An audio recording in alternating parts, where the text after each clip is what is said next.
ట్యూషన్కి వెళ్ళావు కదా సార్ ఏం చెప్పారు, తీరా బయటికి తీరా రాత్రి ఇంటికి రాగానే అడగండి ఫస్ట్.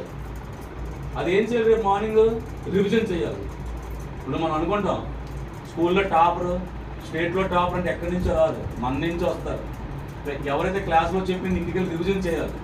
ఎవరైతే రివిజన్ చేస్తారో 100% సక్సెస్. ఇంకా చూడవలసిన అవసరం ఇక్కడే కాదు, ఇంటర్, డిగ్రీ, బీటెక్, ఎంటెక్ ఎక్కడికి వెళ్ళాక మనం చూడాల్సిన అవసరం. ఒక్కసారిగానే ఆ బాక్స్లో సెట్ చేస్తామని ఇంకా వెళ్ళిపోతాడు. మీరు అదే బాబు పదరావు సినిమాకి వెళ్దాం రాదా అని అంటున్నాడు. ఏమంటాడు సార్, మమ్మీ వద్దు మమ్మీ మీరు వెళ్ళిపోండి నేను చదువుకోవాలంటాడు. అంటే వాడి ఫోకస్ అంతా వెళ్ళిపోతుంది. కానీ క్లాస్ రూమ్లోనే ఎవరితో ఫైట్ చేస్తాడు, వీడికైనా టాపర్స్తో ఫైట్ చేస్తాడు. ఒక్కొక్క రోజు సినిమాకు 1 గంట వెళ్ళిపోయాడంటే వీడికన్నా ఇంకో 10 మార్కులు తెచ్చుకుంటాడు పిల్లలు. అవునా కదా? మీ పిల్లల్ని సార్ మేము మంచి రేంజ్లో కూర్చోబెట్టాలనుకున్నాం, దానికి మీరు 100% సపోర్ట్ ఇవ్వాలి. లేదు సార్ మా పిల్లలకి మేము సపోర్ట్ ఇవ్వలేము సార్, ఏదో మీరు అలా కానిచ్చాను సార్ అంటే నేనైతే తీసుకోను. నేను ముందే చెప్పేస్తున్నాను, మీరు వదిలేసినా నేను వదలను.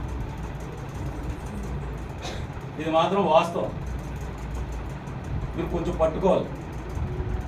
ఇంటికి వచ్చిన తర్వాత అడగండి. మీరు అంటే మిమ్మల్ని నేను లెసన్స్ ఎక్స్ప్లెయిన్ చేయమని చెప్పట్లేదు, నేను అన్నీ చేస్తాను. ఇక్కడ నేనే చెప్తాను, అన్నీ నేనే చేసుకుంటాను. కానీ ఇంటికి వచ్చిన తర్వాత మీరు అడగండి, ఏం చేస్తున్నారు, ఏం చేయండి.